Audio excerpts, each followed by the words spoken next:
Hey, I'm back.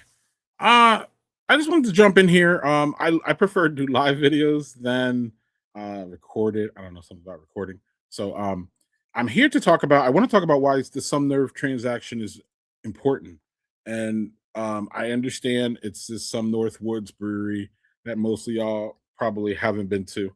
My first visit there was a couple weeks ago. So for full disclosure, Bill is a part of the Badger Beer Report team. He is part of Bill Roof is the owner or was the owner of was part owner of um, Sumner Brewing with his wife Jessica. They have sold is the story, and they're in the middle of a transition into the new owners.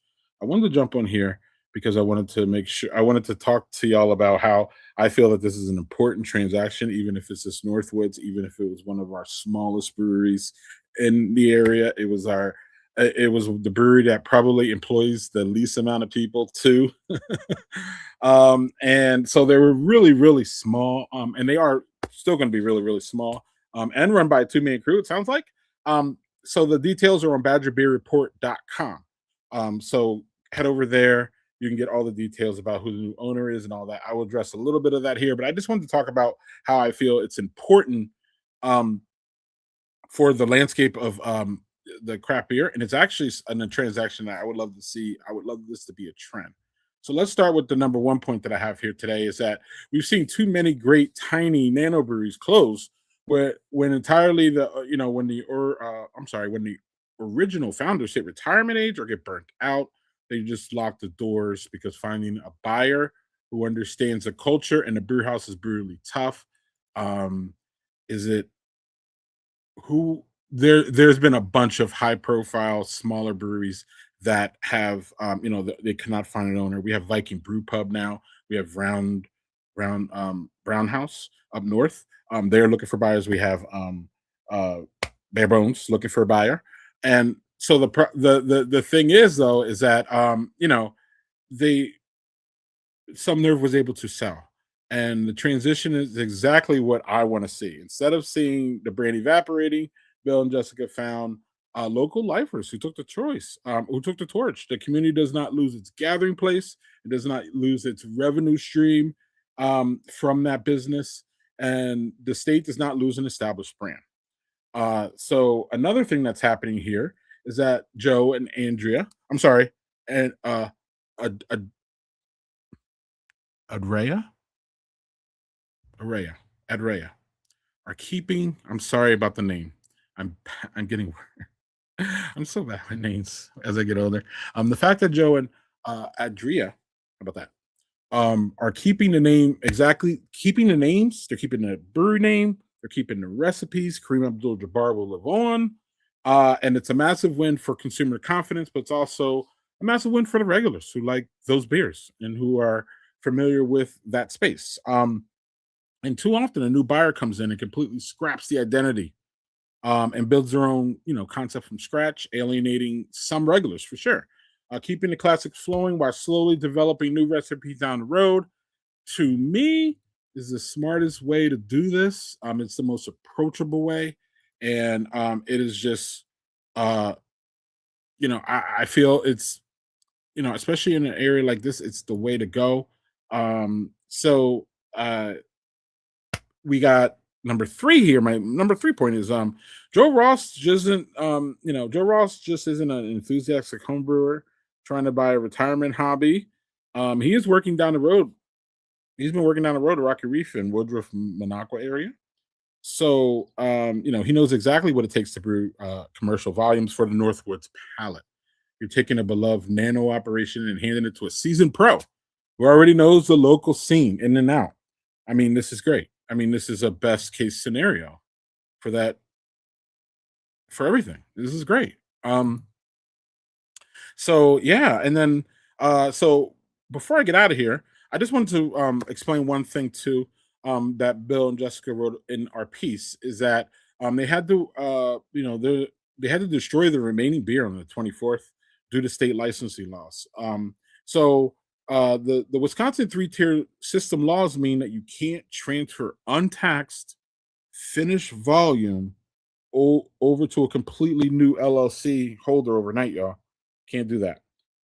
It is a logistical headache, but it also highlights how dedicated the roofs are.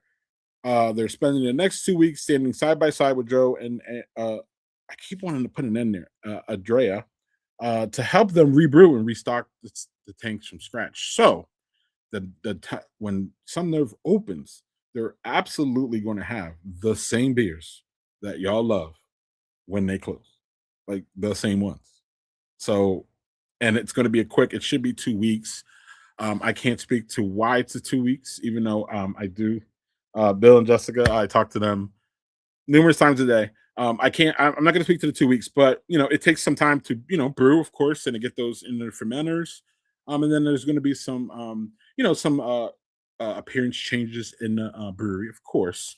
But again, the main aesthetic, the main beers, the location, everything is going to be the same. The two people behind the bar are going to be looking, you know, different. They're different people, but some nerve is going to be the same thing. So I just wanted to get on here and let y'all know. Not the same thing, but slightly different. Not anything that is going to be world breaking, and any kind of changes sound like from the press release and what I talked to Bill.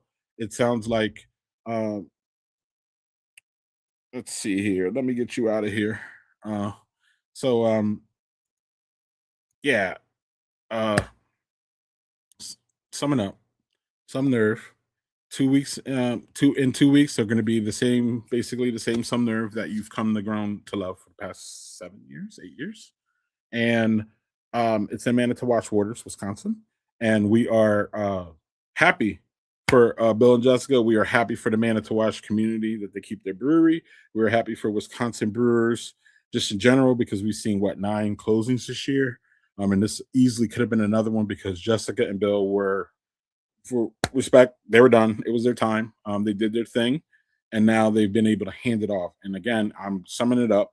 This is why some nerve transaction, albeit a very small transaction in the big grand things, because again, we just got done talking to Grant Pauly, who's on the other, and he's a top three.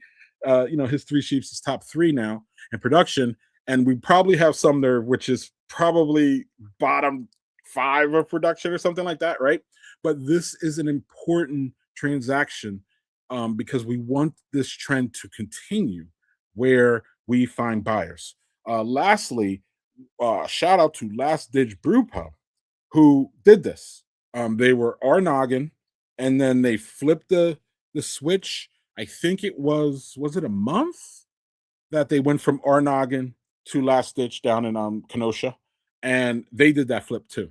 So these flips are possible. And then of course, shout out to Mobcraft and St. Francis class of 25 collaboration. Then they just came back. But someone had to, we had a time where we didn't have Mobcraft or we didn't have St. Francis. It was years for St. Francis. It was about a couple years. It was what, a year-ish for Mobcraft. But it was years for St. Francis, and it took years for them to come back, right? So this is why 2 weeks is great, and they'll be able to be kicking up right during the tourist time, which is obviously already started. So yeah, shout out to Last Stitch. I'm sorry, shout out to Last Stitch, but shout out to Sumner Brewing here in Manitowoc Waters for hopefully a clean transaction. I think there's still I's and T's to be dotted, but there's enough for us to make an announcement today. And we're just this is again a transaction that we like to see here in Wisconsin and everywhere for that matter. And I'm gonna leave y'all with stay local, drink social, drink local, stay social. It all works. Cheers.